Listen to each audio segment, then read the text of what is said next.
Other guys can fuck their side with me as well. I don't think smiling is the appropriate course of action. I found it. Fine. Get up for real friends so they can never. Okay, so you got your test for the last chapter due tonight, remember?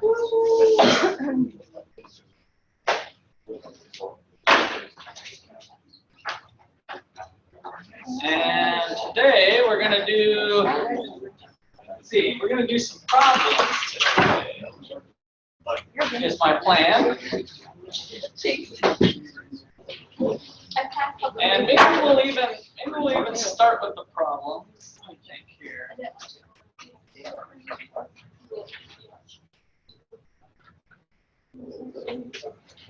Well, actually, can you take about an hour last night? Yeah, why don't we start with these problems here. So pull out a sheet of paper. You're going to turn this in today. Yeah, I'm going to see how much quantity theory of money you guys have swimming up there. Can we then actually be I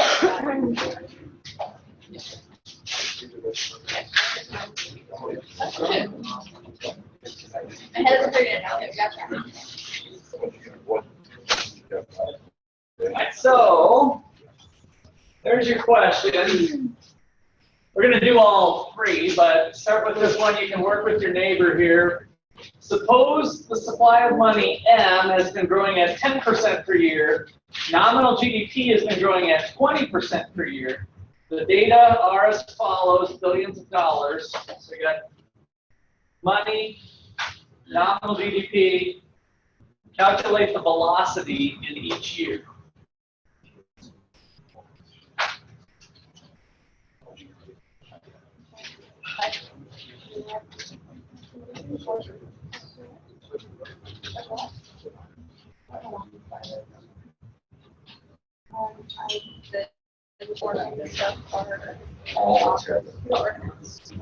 So the quantity theory of money equation of exchange would be kind of handy. So FB equals PY. You can write it different ways, right? Nominal GDP, money, number of times it got spent. This money buys that stuff is the concept. Got a little construction project? Yeah.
Well, like I did this one and then I did this one. So we're looking for the velocity. So yeah, it's not a percent though. I don't know if I'm doing Be it. careful with percent. I haven't Percent is exactly rate of growth. That's what it says at what rate is velocity growing. But that's not quite. Yeah, I meant like, So I use just the started. first edition, use the equation of exchange, all that for velocity. I think I'm sure. So you should have a different velocity number each year. This equation of exchange is good for each year. And so you should be able to solve for B in 2010, 2011, 2011. That's kind of the first step to the problem. Okay, next time. What to do with the rate of change?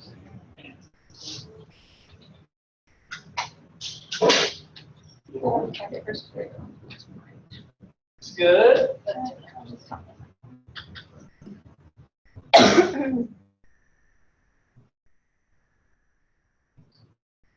And you can move on to the next problems if you once you finish up.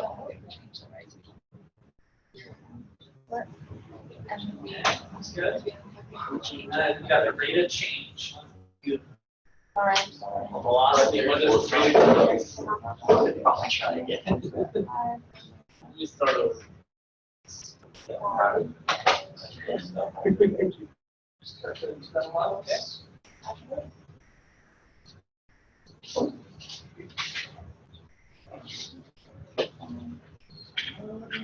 Yeah. Let me get this one. What is that?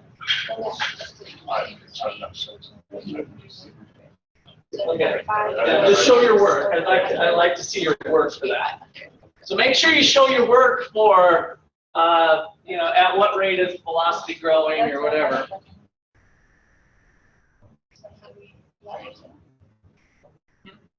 Are you talking to her or me? Okay. Why don't you show your work for that?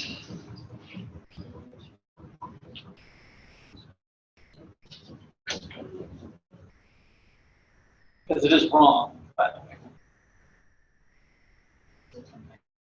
It's not too far off, but it's wrong the way you have it written there. You've got 0.091%. That sounds a little better. That was a 1 minute.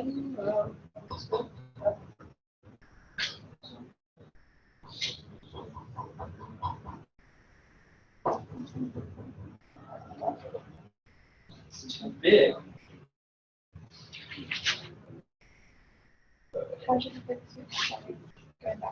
No, I did the number minus 1. You took the rate of change. That's not what we're doing here. Go back to that's what you do. You're getting inflation.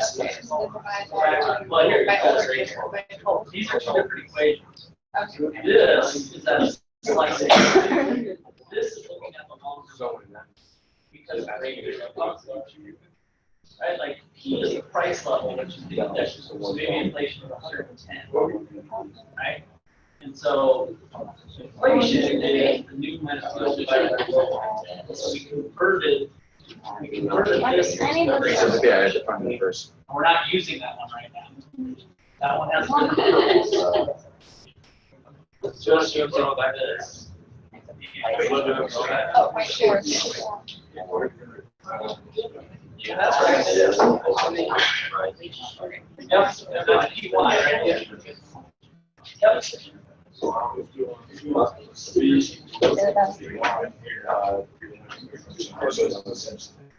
Well, now where's the minus coming from? That's what I mean. You're using the wrong formula.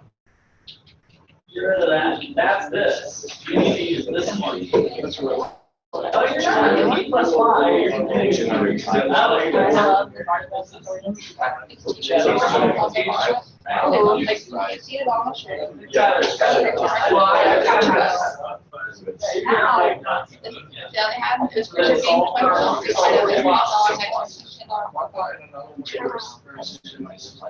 That's when you're converting it to rate change.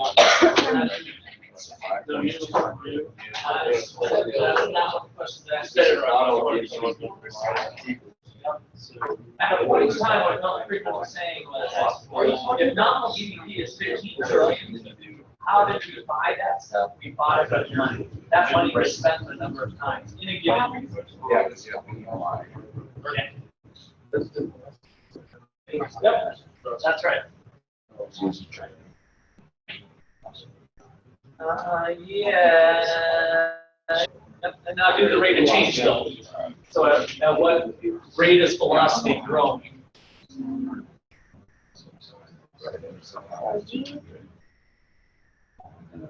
You're a little sloppy with your numbers. So, like, give me a 2010, be more clean with your presentation. And then move on to chapter number 22. Once you guys are done there.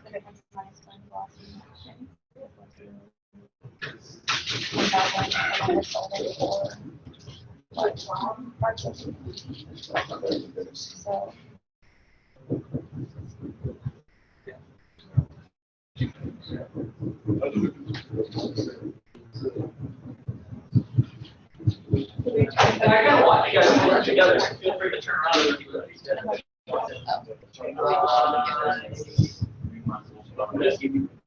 I don't know, how'd you do?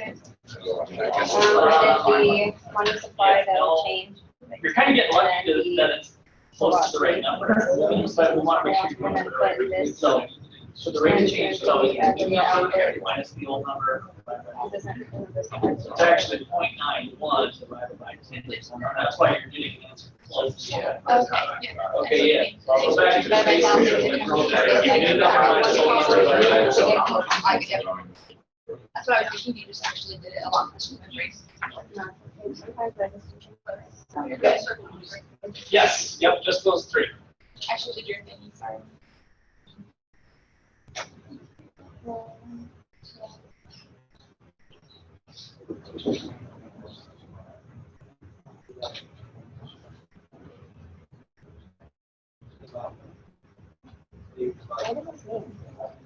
I mean, this is that our velocity is going at.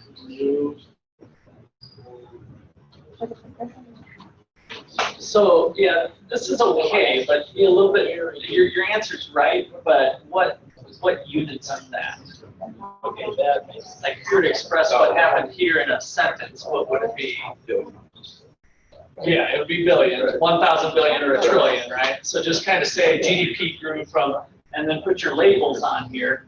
So this is the first year one or year two. Always try to be, so there's quite a few of you that are being a little sloppy with your, and maybe it's because you're following my lead here, but when you're writing out stuff like this, make sure you're noting the years somehow. So you could even do velocity for 2010 equals PY for 2010 divided by M for 2010. I'm mostly concerned with your answers so that you are kind of telling the right story. Some of you just have like GDP is this year and this year, but it doesn't say which one came first and which one came second. So just be a little more careful with those details. Oh, you're good.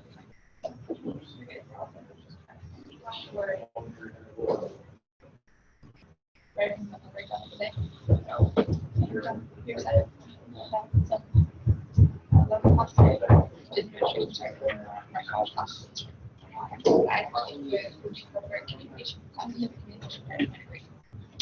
So, after an hour and a half, trying to make the website work, I finally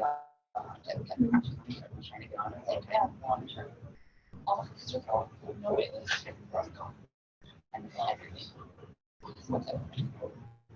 Pretty good. So now that you got so much free time, Chisholm's superstar, why don't you walk around and see if anybody else wants some tips?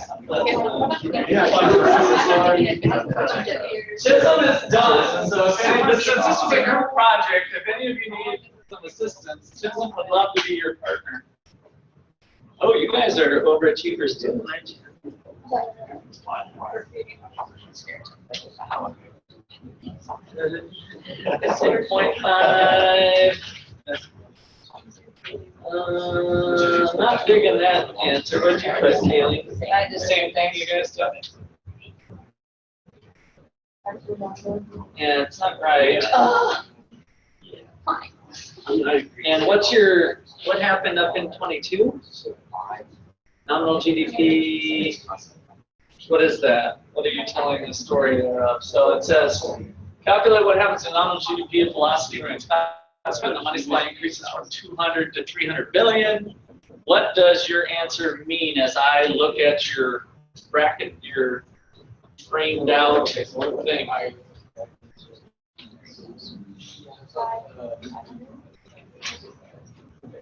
What? $500? 500 marbles? 500%? 500 products. Why don't you work on the units a little bit? So make sure you're telling the right, make sure you reread the question and you're actually answering the question that's there. Some of you got some of the math right, but showing an explanation.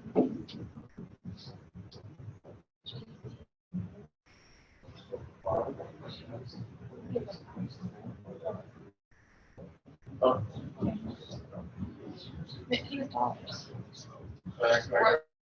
No, velocity is just 5, not 0.05.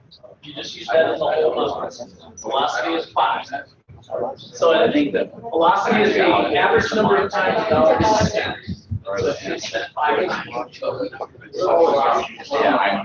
No, velocity is go back up here. See how when you calculate these are not percentages either. So we ask another question of what.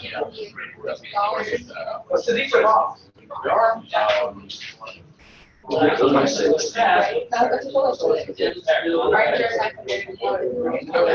Percentages. So none of this is a percent. This is the quantity of money. This is the average number of times a dollar gets spent. This is the price level. This is real cheap. There is no percentages in that. It's just what the data is. See, there's no percentages here. So the equation of exchange is just straight numbers. That's an important point to get. Okay, nominal GDP equals 500 billion. Wrong. So, okay. So how are you? What are you doing? Yeah.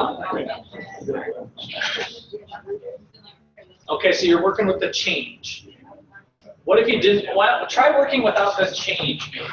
Does that do better? Or not? Calculate what happens to nominal GDP if remains constant, increases to 200. Well, you can work. I mean, you're fine working with the change too.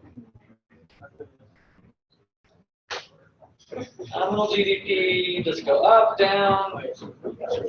Okay, so say that. Did you say that? 400.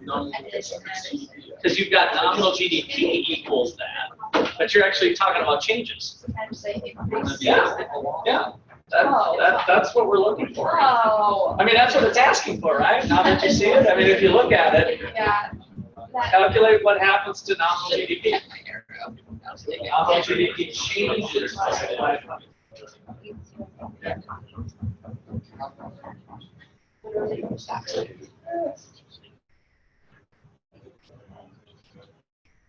I'm just trying to Okay, so you can work with the changes. So velocity is going to remain constant at 5, and money supply is going to increase from 200 to 300. So there's going to be a 200 or a 100 billion. So think about the changes. If you work through the change, how much is nominal GDP?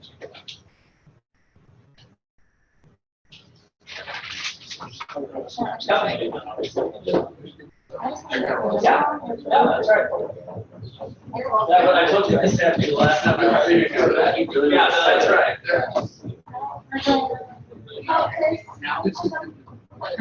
Okay, yeah, I still got 24. If velocity and aggregate output remain constant at $5 and 1,000 billion, what happens to the price level if the money supply declines from 400 to 300?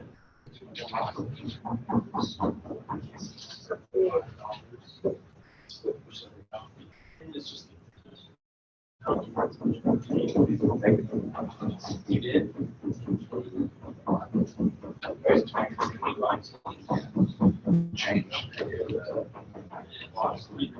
Oh, I didn't do it like that. I like figured out like what happens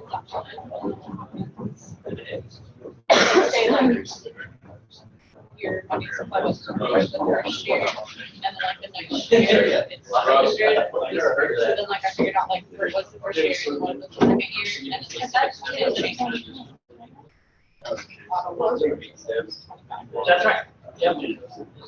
You're off by half. I'm sorry.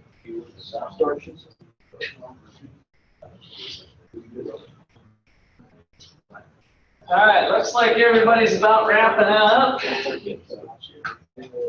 think we walked around the room enough, so.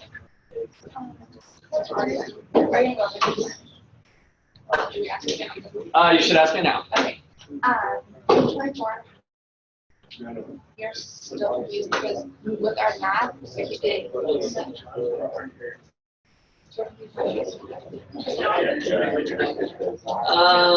Well, how did you calculate the first place? 100.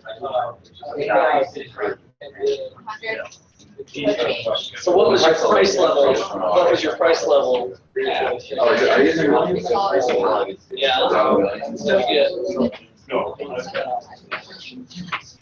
How'd you get it? Doing 100 or 500 divided by 1,000. Did you go the right direction with that? I see 1,000 divided by PL, and then 500 over here. If you solve for PL, doesn't that equal something different than what you're calculating? Work through that algebra here. I like to always draw it on top of each other. 1,000 divided by PL. And then we've already got this at 500 basically, right? So 500, go ahead, write it for me. 500 equals, yeah, so now solve for PL.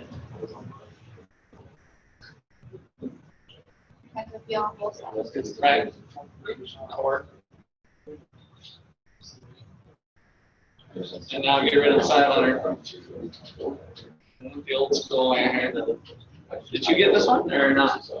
You better be tracking my third too, because it's the same error. 1,000 divided by 500 equals. Yeah. So you went the wrong way. You got a half. You kind of did some funny algebra, bizarro algebra there. So it's at 2. And then what's the next one doing? You guys all set?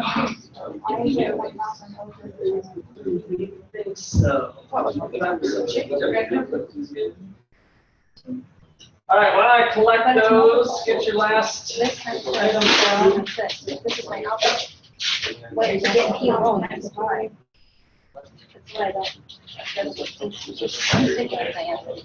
What happens to the price? Yeah. So you're fine. You can just leave it at that. Some people write 25%, but the question said, respectively, what happens to the price level if the money supply declines?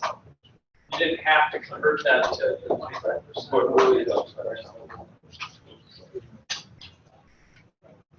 No, 2 to 1.5. That's like the index number. So that's not a percent.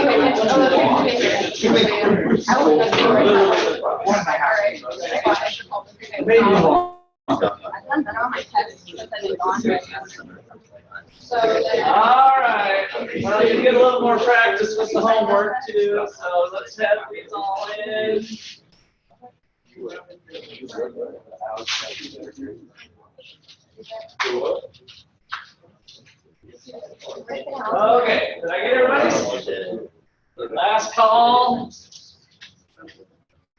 All right, so here's the little answer key I was working from if you wanted to see. Trying to pretty much dish it out for you, but nothing too big. You guys can watch that up. Okay, so any questions? Hopefully we got most of your questions there. So this was all quantity theory stuff, and we saw data that said, hey, this quantity theory stuff had some validity in the long run.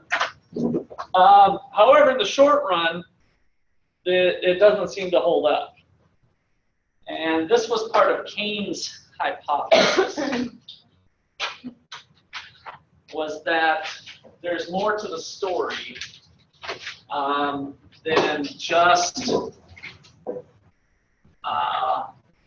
the stable velocity. So Keynes says, what if velocity is not stable? And let me just cut to the chase here in the short run. To give you kind of how history unfolded, Keynes thought that this was short run and long run. The monetarists thought that the quantity theory of money was short run and long run. Turned out they were both kind of right, but quantity theory was more correct according to the data in the long run. And Keynes's hypothesis here that we're going to get into with the demand for money was more true in the short run. So Keynes challenged this. So this is John Maynard Keynes, 1936, the general theory of unemployment, interest, and price level. Okay. We usually just call it the general theory. I don't remember the full name always. So Keynes challenged quantity theory and thought that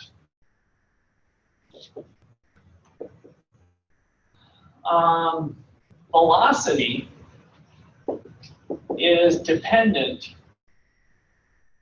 upon interest rates and income. Interest rates and income through the demand for money, or money demand, our MD that we have. So he called this liquidity preference theory. Liquidity preference theory.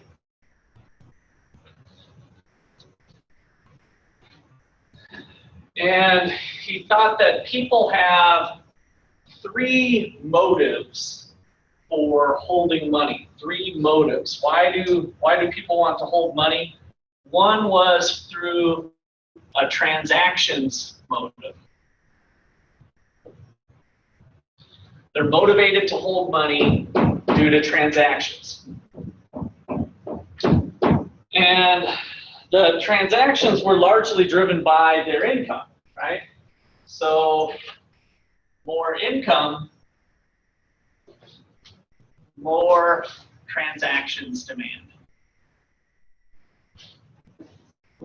I'm going to buy more stuff if I have a higher income. Kind of makes sense. We're just reserving a fraction of our, holding a fraction of our wealth in the form of money, liquid, something liquid, to do transactions demand. Number two was the precautionary motive. Precautionary motive. This is kind of the Dave Ramsey emergency fund. Like just in case, we might also have some impulse buys or whatever. Something comes up and it's a little bit of a safety net, a cushion. And then number three was the speculative motive. All of of these are motivations to holding money balances.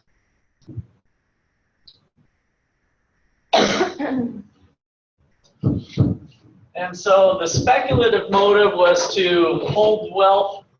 It's kind of using the function money as a store of wealth. And it might be to kind of jump on an opportunity.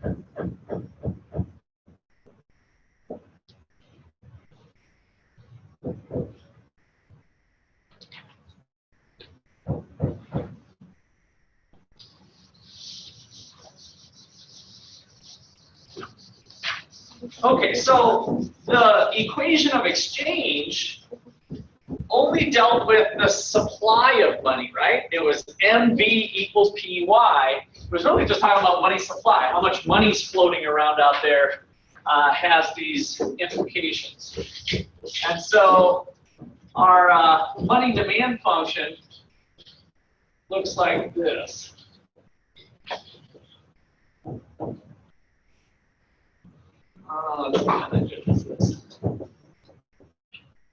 This is how you'll see it in your book. If you haven't already, I guess, or you've done your homework.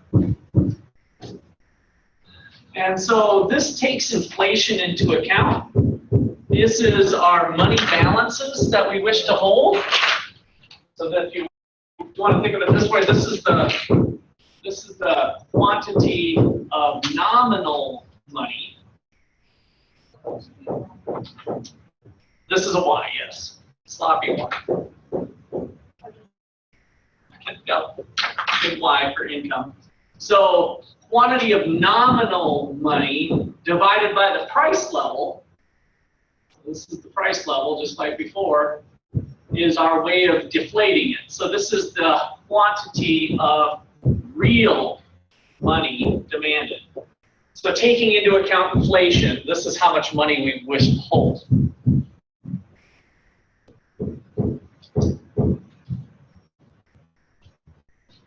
So the quantity of real money demanded is a function. So this is our generic mathematical expression for thinking about some equation that we're unspecifying. We're not specifying the exact guts of this equation. Money demand is a function of interest rates, nominal interest rates, and our income.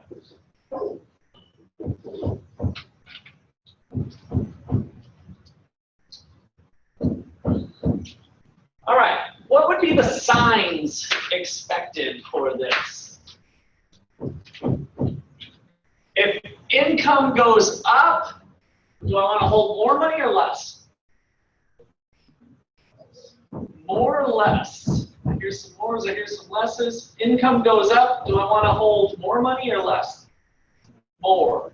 That's according to our, possibly our precautionary and our transactions motive, right? So we have a positive sign here. Income is positively related to the amount of money that we wish to hold.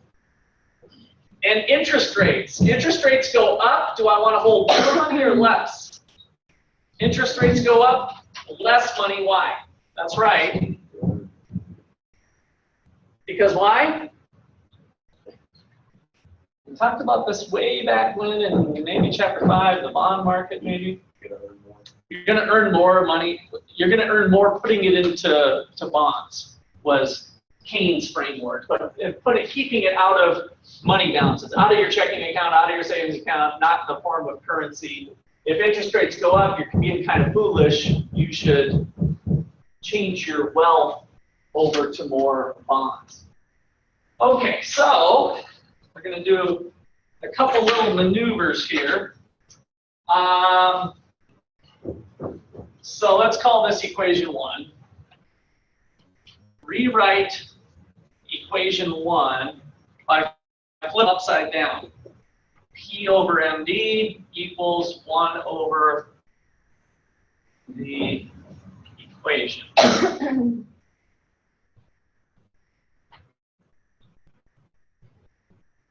So that's our first step.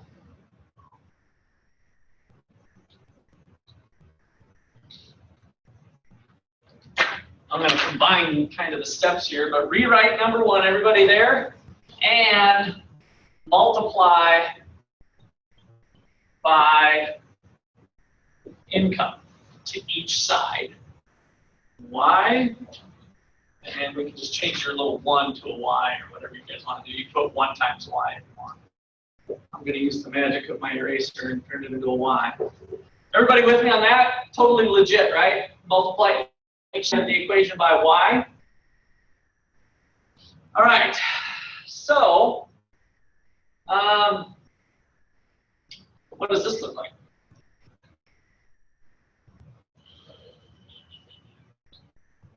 This is awfully close to something. So this is kind of money demand. We started with money demand. It's velocity, right? So in equilibrium, money demand equals money supply. So this is really a different way of thinking about velocity. All of this math was done, by the way, and it was done by Keynes in a formal way, just to show how velocity can be linked through use of money demand into the interest rates and income, creating an argument that there's more to the story than just the quantity of money, the money supplied by the Federal Reserve, that there's something to do with the demand side of money as well. Okay, let me pause there for questions or comments.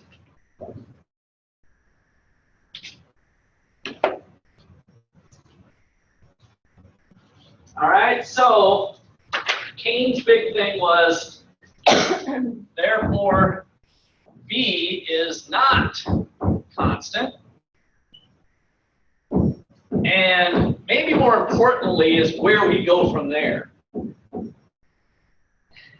If we don't get this stable outcome for what, with the quantity theory of increased money supply by 3%, get 3% inflation, if now we have this other factor, then this last part is probably the most important thing.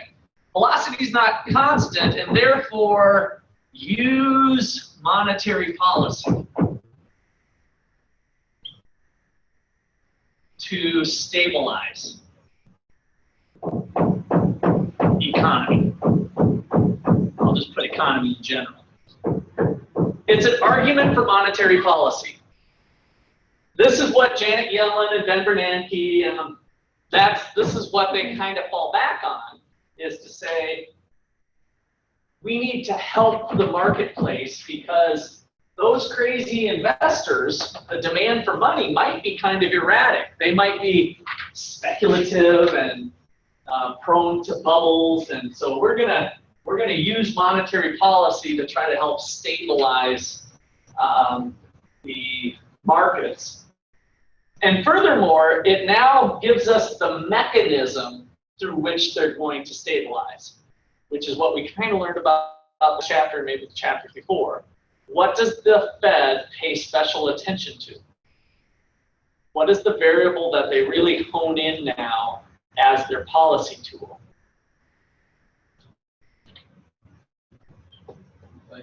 Inflation, they have a target, but that's not the instrument that they use. What instrument do they use to, and you're right, inflation is their long-term target. But what is their instrument that they use as a policy tool to hopefully stabilize inflation in the long run? The interest rates. That's because it shows up right here. So this then kind of sets the table for the Federal Reserve to use monetary policy by influencing interest rates. That'll be a channel back into stabilizing velocity, which will thereby stabilize inflation. Right? So it's kind of an indirect way at hitting our main target, as pointed out, is inflation, but we're going to use interest rates as a mechanism to do that. Okay, any questions or comments? So the Fed affects interest rates, but the discount rate, right? Yes, it's all through those tools that we talked about in the last chapter with reserves. So yes, open market purchases, the federal funds rate, all of that stuff is the interest rates that they're ultimately trying to target. And this ends up giving us the channel. Sometimes they refer to this as the channel. How are we going to influence inflation? Well, if this is the way the world works, which there's data now that shows that velocity has been erratic, even if long-term velocity is relatively stable. If short-term movements in velocity are important, then this gives the Fed's toolbox a mechanism. Okay, let's see.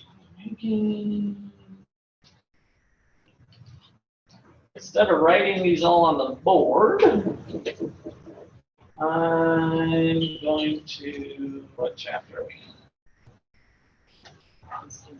All right, here we go.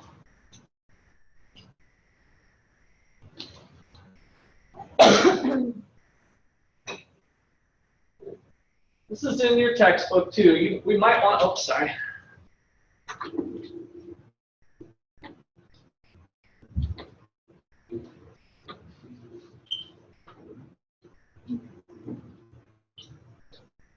So on top of the Keynes analysis here, interest rate and income, there's which captures us at a point in time. If we think about income, it's a flow, right? It's the flow of money in a given year. But what other personal money metric do we use for, trying to not use the word here, but how do we measure success of an individual? If they can be a high income earner, which is one part of the equation, but what's the other part?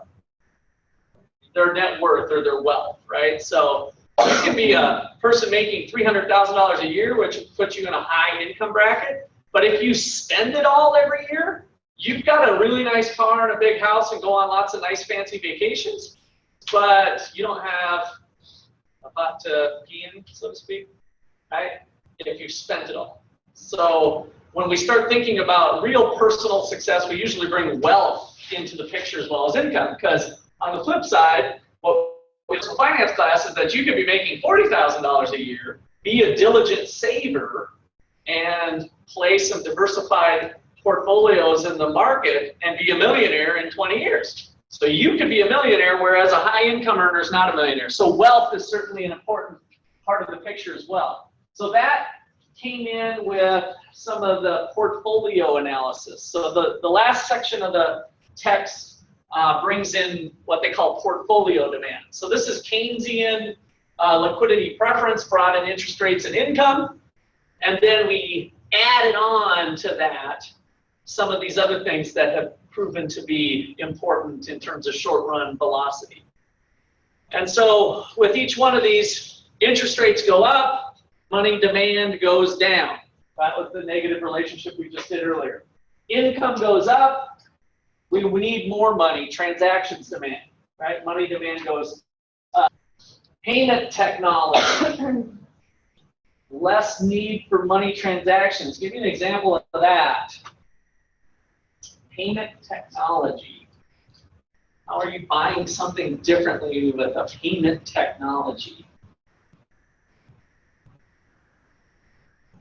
And it's leading to a decrease in money demand, by the way. So think about that. Less, I always used to think about just currencies. When I think of money, I think of currency in my brain, even though it includes checking accounts and savings accounts too. So changes in payment technology. We look at M1, currency and checking accounts only. And we think about new payment technologies. Is it possible for you guys to go to Amazon and buy from your savings accounts now? You guys take it for granted. It's hard to even pitch this. But in the old days, you couldn't do that. You can even possibly pay from your Wall Street account with Chase Bank, right? You could be swiping a card and actually decreasing a portfolio that you have, potentially. They usually don't allow that very often, but you can. And so as those payment technologies increased, you needed less currency. So money demand goes down. Wealth, If you're wealthier, increase in money demand, put more resources into money. Riskiness of other assets. If other assets become riskier, no thank you. I'll just hold safe money. Inflation. Inflation risk. Do I want to be holding money when there's inflation? No. So if there's inflation's going up, your mattress theory kind of sucks, because if you've got 10% inflation and you stuff all your money in the mattress, you're losing that much more, right? So that decreases the demand for money. And then the liquidity of other assets. As other assets become more liquid, you don't need as much money. Your Chase Morgan stock portfolio, S&P 500, if you can basically go to Walmart and pay for stuff with that, that one's very much in line with payment technology. That asset has become more liquid, and therefore a decrease in money. How do you think something like eBay has impacted things? That added to, made things more liquid or less liquid? eBay. More liquid, right? Because you can, your liquidity is your ability to convert something into cash. And so if you can post something, I don't know if you guys use the Franklin County Swap and Talk at all? Sell stuff? You guys heard of it or bought stuff from it? So a lot of counties have little Craigslist, basically. It's not quite Craigslist, but it's like Craigslist. So just let me give you an example, actually. I forgot about this. This is kind of cool. My son won Beats headphones at the thing just last Friday. They had a high school trip, and the city did a drawing. And out of all the kids, he won the second best prize. The first prize was a flat screen TV. So I come home and I'm like, what are these? And he's like, oh. And then he tried them and he's like, had a little trouble fussing with them. And he's like, I've never really liked this. I've heard some people have problems with Beats, even though they're nice. I put them on. I thought they sounded good, but my ears are sort of numb from 25 years of rock and roll all night and party every day. So I don't really need that kind of stuff on there. And so he says, I think I'm going to sell them. Now, bear in mind, he won this stuff, and it's Beats headphones, right? So he said, I think I'm going to sell them. He said, what do you think, Dad, 120? And I said, well, what are they online? And he looked it up. It was 140 at Walmart for a brand new pair of Beats, right? He doesn't have a receipt or anything, right? He won this. And so plus tax would be 150. I said, yeah, 120. He's like, oh, maybe 100. I'm like, no, 120. You might as well just try. So he says, okay. He goes to Instagram or something, posts it. I kid you not, 4 minutes later, a kid informs him he wants to buy. 36 minutes later, the kid's at our door with $120. There was a little bit more to the story in between them. But that was the liquidity given our payment technology. Our technology wasn't necessarily payment technology in this case because the kid came with cash, but the ability to convert assets into cash has accelerated. You would have never dreamed of doing that, even maybe 10 years ago, but not 20, that's for sure, right? So the liquidity can play a role in your demand as well. Okay, I think that looks like a good spot for us to wrap up.